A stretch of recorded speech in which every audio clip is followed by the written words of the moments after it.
I like It's like, so awesome. Let me give a little something and then kind of finish it off. So welcome. Awesome. Yeah. So welcome everyone back. Nobody will know what order this recorded in. So I'm not even going to say it because it will probably come up, honestly. However, welcome everybody back to my season 2, talking to fans, 30 different fans, 30 different teams. You all should know how this goes by now, but if you don't, we are pre-recorded. This is happening in April. This is actually the Monday after the draft, okay? So you might get very real reactions. And so that's the first thing. Second thing is everybody has all the same questions. So nothing I say is going to surprise anybody. So some people think that sometimes I like to trick people. Nobody's going to be tricked here. And then we haven't seen the schedule. So we don't know who's going to play when and all of those different things. So just FYI. Also, I want to apologize in advance if I am laughing hysterically at certain moments of this episode, because I will let you introduce yourself. I will let you say whatever you want. But if you like comedy. So I will stop talking. This is about you and the New Orleans Saints. The floor is yours. If you want to introduce yourself, just let us know how long you've been a fan and whatever else you want to say. Well, I mean, you were laughing even just at the introduction. Man, do I look that bad today? Jeez. I thought I did my hair and everything. Nice. I did my homework, so I'm already laughing. My name is Jono Barnes, folks. My brand, if you want to call it that, and excuse the language if you're sensitive ears, is it's shit more than a game. And I believe that fully it is a lifestyle. It's not a gimmick, and it's not a marketing ploy. It's not just a slogan. This shit really is more than a game. But what I like to do with my brand of content is there's so many great content creators out there. And when I started doing content, I thought, well, how can I differentiate myself so that I kind of stand out in a big pond? And then I thought, you know, growing up and being a fan of comedy like Chappelle Show and Lemon Cutter and whatnot, also being a wrestling fan and into sports entertainment, I said, well, what if I blend in my fanaticism and sports coverage with sports entertainment and comedy? And what you have is this shit more than the game and the videos that you see from me when you do go on my profiles. And I'm glad that you enjoyed them. And you know what? I'm also glad that my misery and my pain can bring you laughter, because I mean, a lot of my videos are me pretty miserable and depressed. And I'm glad that you find it really funny. Thanks a lot. To be fair, I'm a consumer of content. I watched the whole 3.5 hour live as well. That's so crazy. It wasn't just like I could not turn it off, honestly. Oh, well, that's good. Yeah. So and then of course I go to Twitter and I'm like, this can't be okay. Twitter is maybe better because Twitter, you actually start to read it and how I think you would say it. So it makes it even funnier. So anyways, well, thanks for joining, and I appreciate you. Not the mug. My whole house is filled with this everywhere. This is amazing. Everything. This is dogs, amazing. Everything. This is amazing. So tell us, how did you become a Saints fan? Like, how did you start your fandom? Were you born there, or how did you make that decision to become a Saints fan? Born and raised in New Orleans, Louisiana. So it's almost criminal if you're not a Saints fan. And you can call me a criminal then, because when I was young, I actually latched on to the 49ers. And it wasn't because I'm a bandwagon or anything like that. It's just that they were always on TV. I was a young, impressionable kid. I liked the colors red and gold.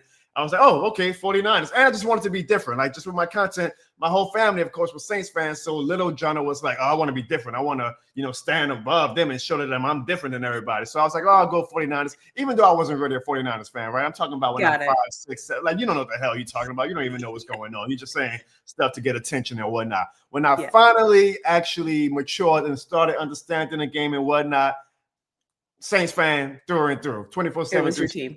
It was like, no, I mean, let me stop this facade of being a 49ers fan. I know what I'm cheering for. I'm knowing that the passion that is in not only my family, but the community in the city, whenever the Saints are doing good or bad, how can I not be a part of that? How can you be from New Orleans, Louisiana, and not have that ingrained in your blood, no matter how hard you might try to be different or say, you know what, this team is bad. I want to try a different team because this organization is a much better organization or whatnot. No, if you are from New Orleans, Louisiana, you have to be on some strong stuff to not be a Saints fan. So once I got to like 9, 10 years old, I was actually, mature enough to understand the game of football, what was going on. Maybe not super mature, but you understood it. I was a Saints fan through and through. And some days I regret it, but I wouldn't pick any other team. What did you say? The last 4 years? I don't remember. Well, so I'll say you should give me the worst timing award to me, because Saints was incredible from 2017 to 2020. Drew Brees' twilight years and the years when we were actually Super Bowl contenders. That was a heck of a run. Now, each season sadly ended in heartbreak, but it was a heck of a run. I decided to finally get into the content game and pick up a camera in 2021 when Drew Brees retired. Great timing, Jono, because since then we've been one of the worst and most mediocre franchises. I'm starting to think that, okay, am I bad luck? Am I just stupid for actually waiting until Drew Brees retired to finally do content? It makes no sense, but I'm never going to claim that I'm the smartest guy in the world. Yeah, well, we all start when we start. It is what it is. So let's get into So now that you've said that, what do you think about the team's performance last year?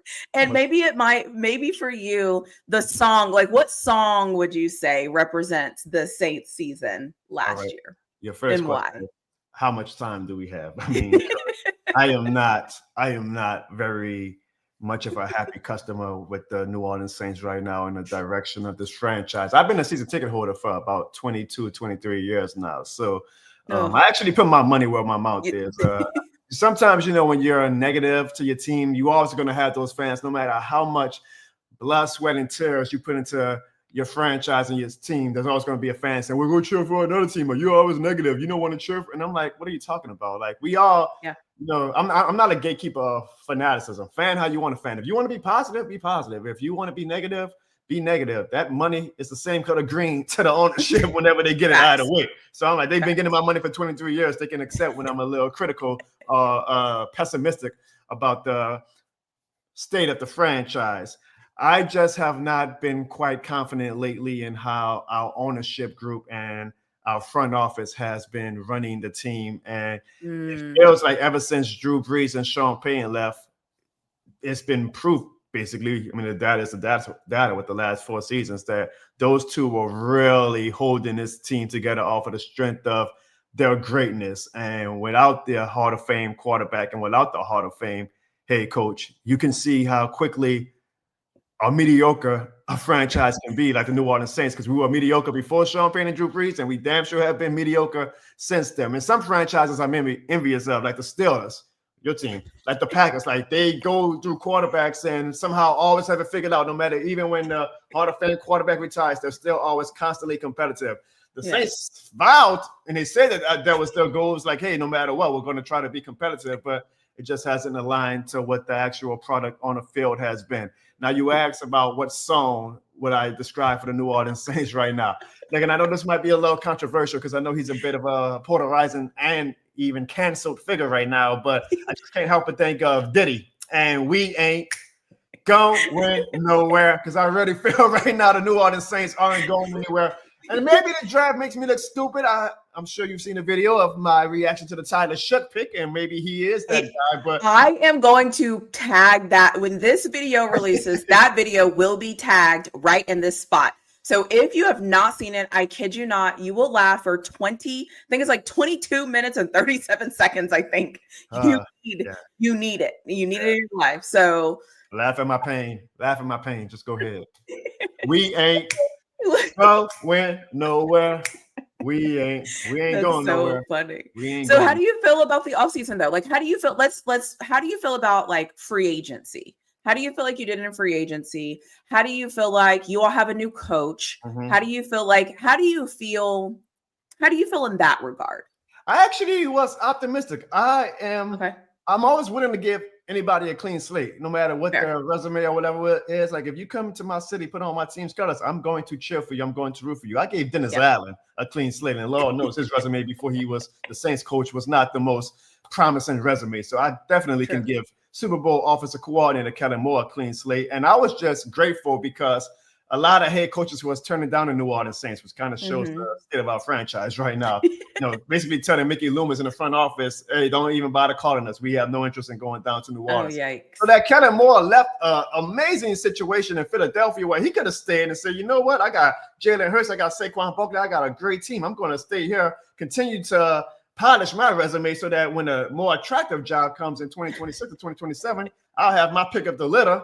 He said, no, I want to come down to New Orleans and try to fix this. I'm eternally grateful for that, and I will cheer for him, and I'm very I'm excited for what he can possibly do as a young offensive-minded head coach. The last time we hired a young offensive-minded head coach, worked out pretty well for us with Sean Payton. So I'm willing to give Kellen Moore that clean slate, and my excitement for him is very, very high right now.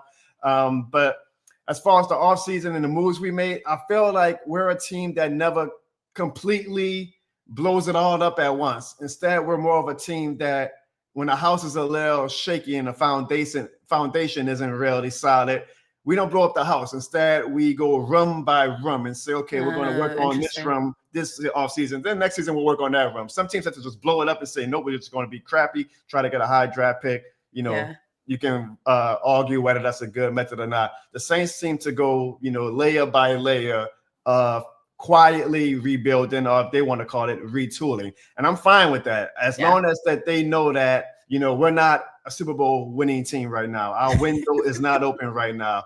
They were trying to operate that way after Payton left with some of the moves they made. It seems like the last 2 off seasons, actually, they haven't gone and thrown big money at free agency players or whatnot. They've just been quietly signing small-time free agents while letting some of these contracts run out, and I'm fine with that because it at least gives you that opening to slowly rebuild, and then you can draft well, hopefully, and then sign bigger free agents when you are ready to actually contend again, which I hope is soon, but I'm not too optimistic right now. Yeah. So there wasn't any. I know. I mean, I think you guys signed Chase Young. I can't think of any big time people that left or people that you signed. I think it was just kind of Brandon Cooks. I mean, if you want to count that, Justin Reed, not big names, not no 80, 90, $100 million contract players, which is good because we don't need that. I like it. Right. When we had Drew Brees, go for it. You got Drew Brees for how long you got him. Sign everybody and try to maximize your window of opportunity. When you got I want to say Derek Carr, but we don't even know if he's playing this year. But that's a whole mess. I guess you shouldn't be making splash moves. Let's get into it. Who is your favorite draft? Who is your favorite draft pick? Let's start there. Who did you all draft and you said, you know what? Okay. All right. That makes sense. I promise I'm not trying to be funny. I really like we drafted Danny Stutzman, linebacker from Oklahoma in the 4th round. Y'all are doing a little Red River shootout going on. He had a caption on his Instagram where he says he's like chameleon. He's a cracker with the juice. Now, I promise I'm not trying to be funny, but I really do believe in the ideology that you need some country bumpkin white boys on your team to be successful. And I don't think the New Orleans Saints had enough of that. I need me some country bumpkin white boys that only know about 3 things: football, whiskey, and Morgan Wallen songs. And I feel like Danny Stutzman could be that role for us. We might need about 1 or 2 more. So I was actually very excited about that pick. And he seems like a very high energetic leader, one of those Brian Cushing, Houston Texans, crazy guys that, is going to hit his head on the helmet and start bleeding and stuff. And he likes that type of stuff. I think we need more players like that. So he actually is my most exciting player that we drafted that I was like, oh, I think this kid is going to fit in real well in New Orleans.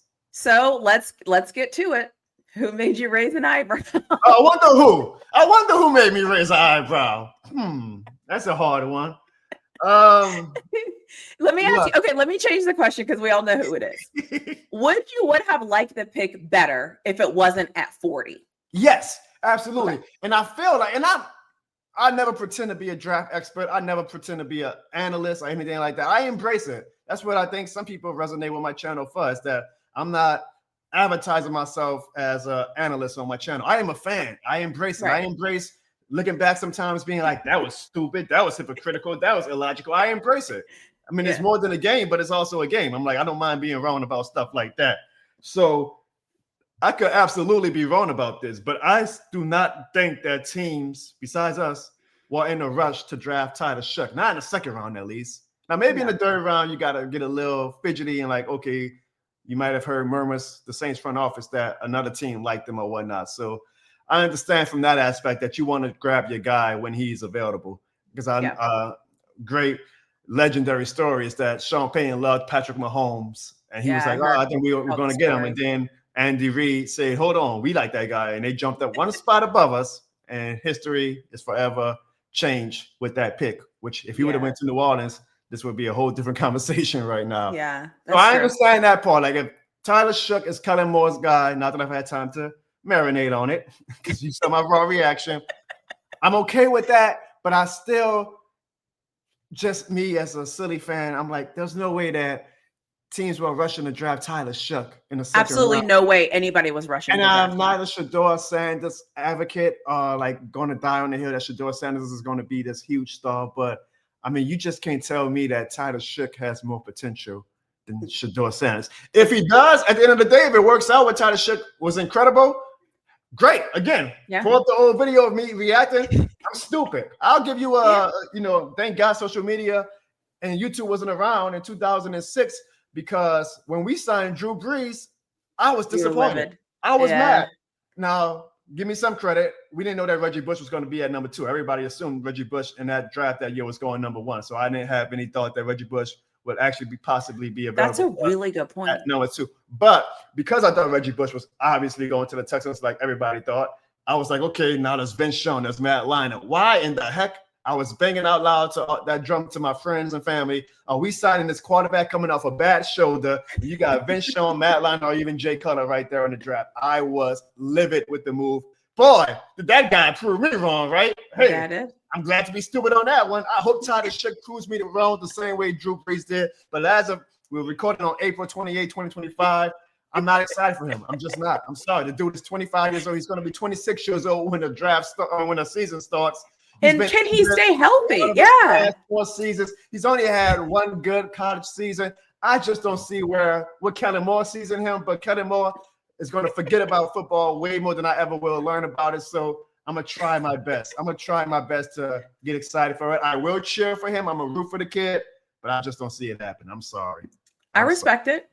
So, okay. So having said all of that, having said, we talked about free agents, we talked about the draft. What are you thinking about for your 2025 season? I think you guys are rebuilding, contenders. Where do you think you all are? No, I think we might be one of the worst teams in the league. I really do. I don't think the players are going to think that, obviously. They're going to go out there and try hard. But I think try hard as we might, we just don't have the horses to contend.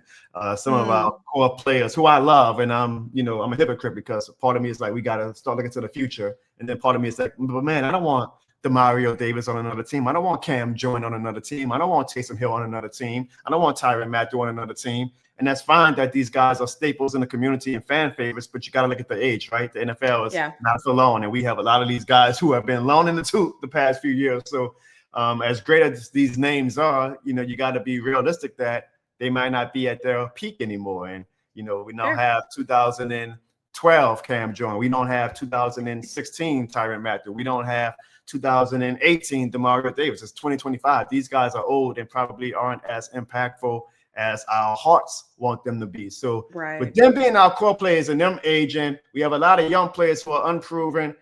We got Tyler Shook likely at quarterback because Derek Carr doesn't seem to be in any position to play football this 2025 season. I truly believe we're probably going to be one of the 3 or 4 worst teams in the league. And I'm actually okay with that because I have this stupid, and I'm admitting it right now, it's very stupid and illogical. I already know. Probably makes no sense because we just drafted a quarterback, but I've been ringing the bell that the New Orleans Saints have not drafted a quarterback in the first round since Archie Manning. How poetic would it be for us to draft our first round quarterback since Archie Manning with Arch Manning? And then people always come back and say, well, you don't know if Arch Manning is going to be good. You don't know if he even is coming out next year. And I'm like, I know, it's stupid. It's illogical. Yeah. Let's keep having this vision that, what's going to really be the turning point of our fanaticism being optimistic again is Arch Manning is going to be a Saint and the first quarterback that we've taken in the first round since his grandfather. So I'm just patiently waiting for that. Well, the good news is you got a Kelvin Banks, who's phenomenal, who will be fine. And then you have Vernon Broughton. So he Arch will feel right at home with his former teammates. Horns, huh? New Orleans Longhorns. That's it. That's my squad. So I hear you. Are you a UT fan? Yeah, I have. Okay.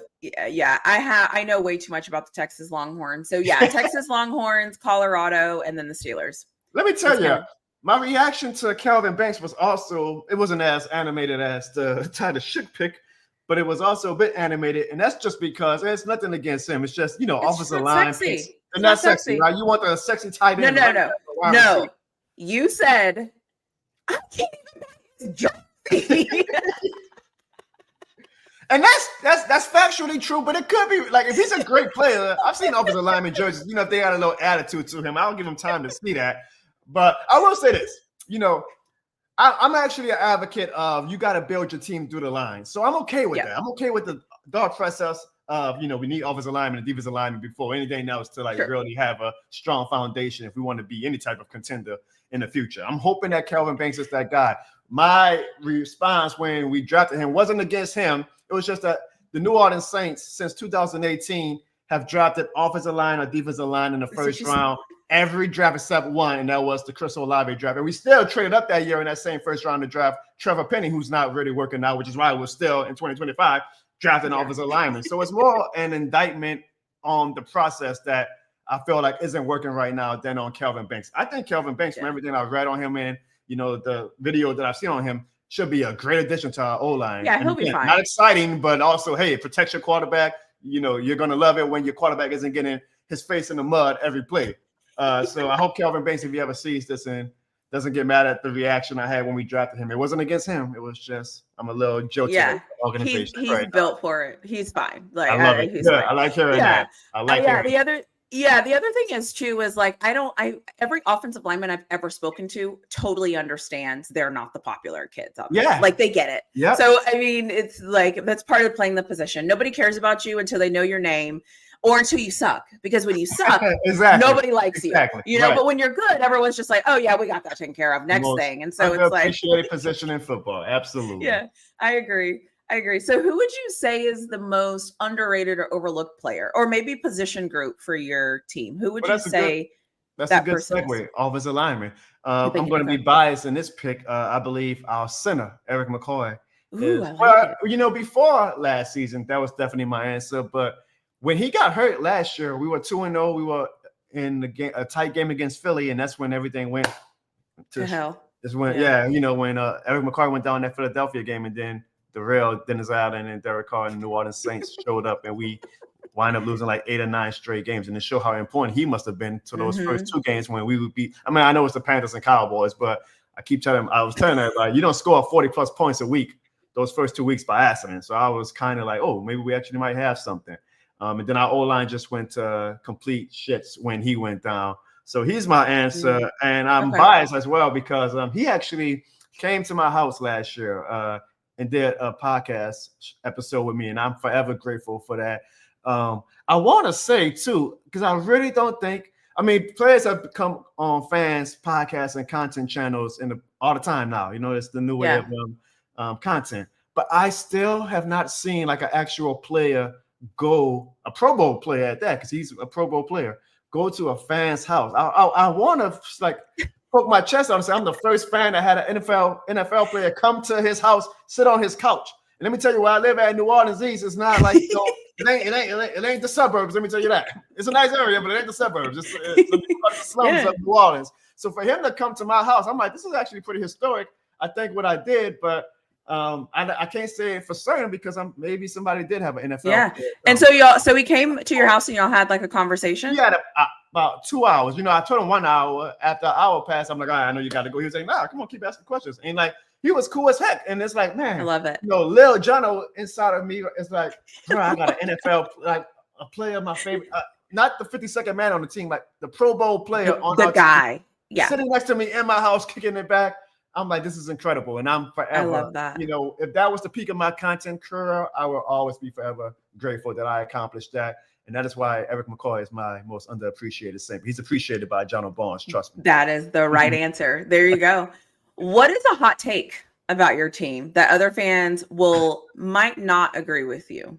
I don't know if that is a hot take given the posts of the Who Dat Nation right now. And I'm not trying to act like I'm speaking on behalf of all Saints fans. There are Saints fans who, you went on my Twitter, like I got a lot of mentions this past week of people saying I'm an idiot, I'm stupid. It comes with the territory. I don't care. So I'm like, well, is there even a hot take to have?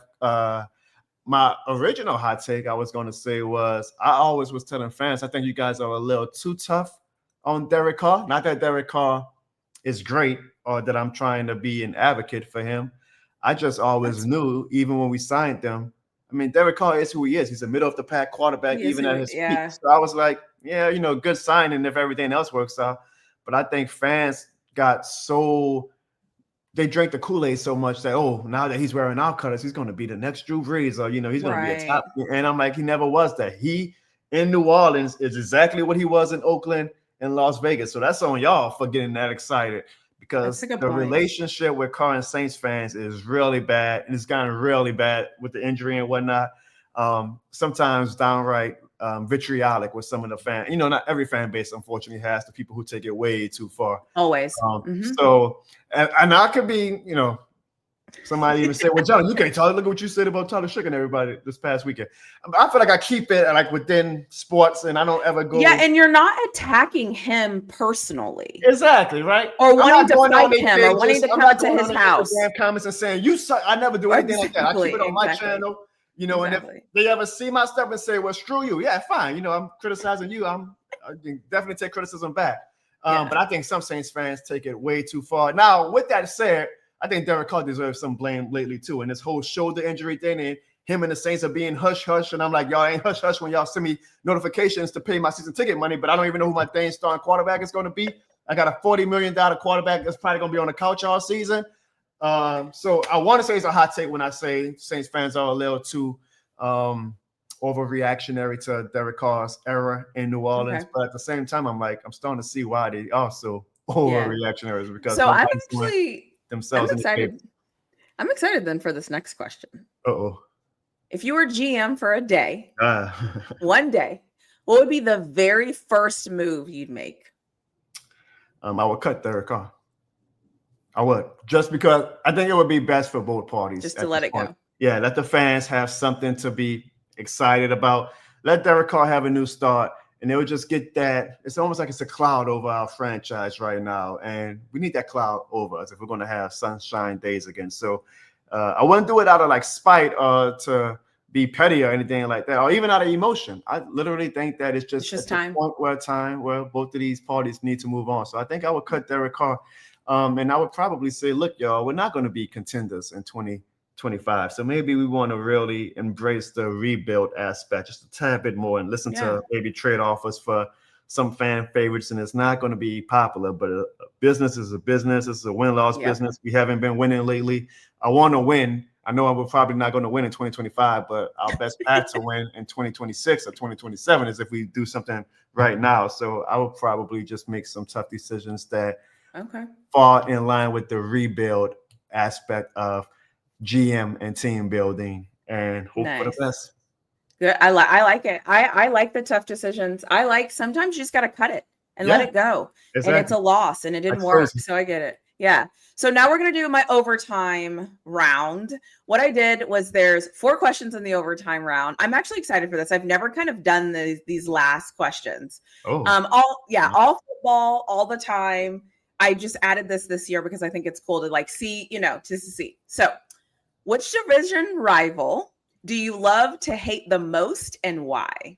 Absolutely the Atlanta Falcons. I think that's a top. I truly think that's a top 5 rivalry in NFL. Now it doesn't have the shine of a Steelers and Ravens rivalry, right? Because Steelers and Ravens are like multiple Super Bowl winning franchises, where the Saints and the Falcons are like, the passion that both those fan bases have is incredible. I've been to Atlanta multiple times now. Thankfully, I've never experienced a Saints loss in Atlanta, so I have taken over their stadium with many Saints fans before, and it's always a great time.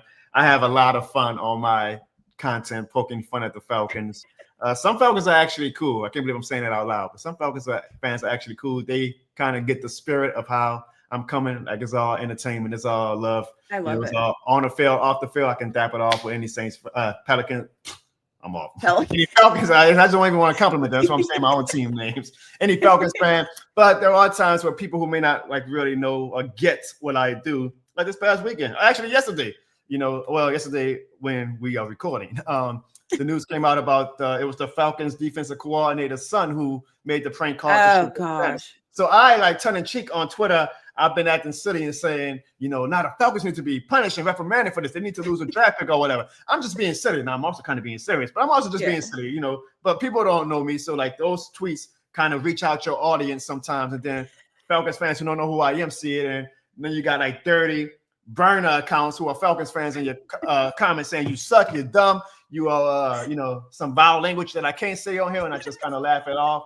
But I love the rivalry so much, and I'm going to forever, no matter how down bad my New Orleans Saints are. And believe me, I know my Saints are down bad right now. I will never, ever, ever not take shots at the Atlanta Falcons, because as bad as the New Orleans Saints are right now, I thank God every single day that he chose the Atlanta Falcons to be our rivalry, because that is a very low bar that we have to clear. A very low bar that we have to clear. We have not won a Super Bowl ourselves since 2009, and the Falcons are still playing catch-up with us. The Falcons are a part of the worst choke job in NFL history. There is nothing that the New Orleans Saints do that a Falcons fan can tell me that can ever erase the fact that they had a 25-point lead in the Super Bowl and they couldn't win that. They couldn't win the Super Bowl with a 25-point advantage. So I am very, very appreciative, and I love that the Atlanta Falcons are our rivals. And the ironic thing is, Bucs fans also know of me, so they come on my channel and content all the time, because I always tell the Bucs fans, you guys are not our rivals. Go be rivals with the Panthers. Go play in the little kiddie playground. We're playing with the big boy pool here with us and the Falcons. And that's crazy to say out loud, because the Buccaneers have been running the NFC South for the past 4 years. So Bucs fans hate me, and that's fine. But guess what, Bucs fans? You guys are not our rival. The Atlanta Falcons are always going to be our rival. Awesome. So if you could change one thing about your franchise, what would it be? Ownership, stadium, uniforms, anything. What would you change? Right. The ownership right now. You would change ownership? Oh, man. I'm kind of worried that's going to be the consensus answer. I'm lucky enough, and I'm sure you are too, like once you build enough of a brand, you start having networks and connections, and you hear some things, and like some of the things I'll be hearing through the grapevine, I'm just not very confident in our ownership right now. It seems like their priorities are not championship aspiring, which has me really down. Like that's honestly the basis of a lot of my answers today, is just that I'm just so down on the ownership right now. I hope they prove me wrong. Sometimes all it takes is you get lucky and you get someone like a Drew Brees or Sean Payne, that it doesn't matter what the ownership is. You got such an elite talent like that everything else is just second fiddle. But I'm not very confident in ownership right now. So if I could change ownership to another owner who would keep the team in New Orleans, that's the main thing. We're not a big market city, so I want an ownership who would be dedicated to New Orleans, but be also dedicated to winning championships and not just dedication to being, 8-9 wins and competitive. I would definitely change that. That's my competitive air quotes. Yeah. We can do a whole hour about that, but I'm gonna be nice and respect people's time. So my last two questions are kind of my favorites. Okay, if you could swap one player from your team with a rival, who would it be and why? I hate to give the Falcons players any credit, but I really like Bijan Robinson. Like I think Bijan Robinson. See, you're the Longhorn deep down inside. There you go. Right, we got all these other Longhorns. Let's get Bijan Robinson as well. I know I still love Alvin Kamara as well. Alvin Kamara is my guy.